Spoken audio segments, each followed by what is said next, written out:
Outes pon o peche final á Romaría do Mal Cativo, unha celebración que non decepcionou e, ao igual que en anos anteriores, reuniu a centos de devotos e a fiéis da gastronomía. Centos de persoas volveron encher esta fin de semana á parroquia de Santo Ouronte, en Outes, para participar na tradicional Romaría de San Carpio, coñecida tamén como a Romaría do Mal Cativo. Unha cita de fonda devoción religiosa a que acoden cada ano numerosos romeiros na procura de saúde para as súas doenzas nerviosas ou mentais. Eu normalmente veño todos os anos.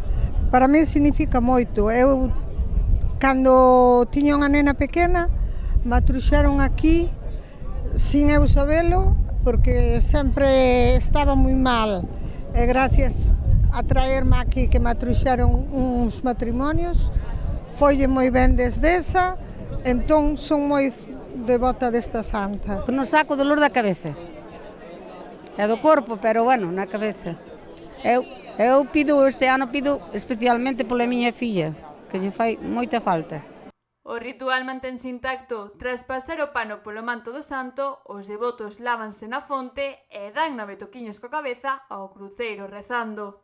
Normalmente a tradición suele ser estar aquí na misa, baixar á capilla do Rial, que é unha capilla que queda aí atrás pequena, ten unha fonte, lavar a cara na fonte e dar unhas voltas ao rededor do cruceiro que hai ali. A fe é unha das características que máis destacou no día de hoxe. Bueno, eu son campio e veño con moita fe, non veño para sobornar o santo, o sea que veño con fe. Moita fe, sí, moita fe. Sí, Santa Herminia, San Campio para min e San Adrián, porque eu son de Malpica. Moi ben, moi ben. A festividade despediuse cun intenso programa de misas e co pasacalles da banda de música Garandoiro, que puxo o broche final a unha das citas máis queridas do calendario de Outes. Así mesmo, a festa prolongouse durante 3 días, a cal combinou religión e celebración popular, dende a concentración de coches clásicos o sábado até as actuacións musicais e as grandes verbenas, pasando así polas misas do domingo e o luns.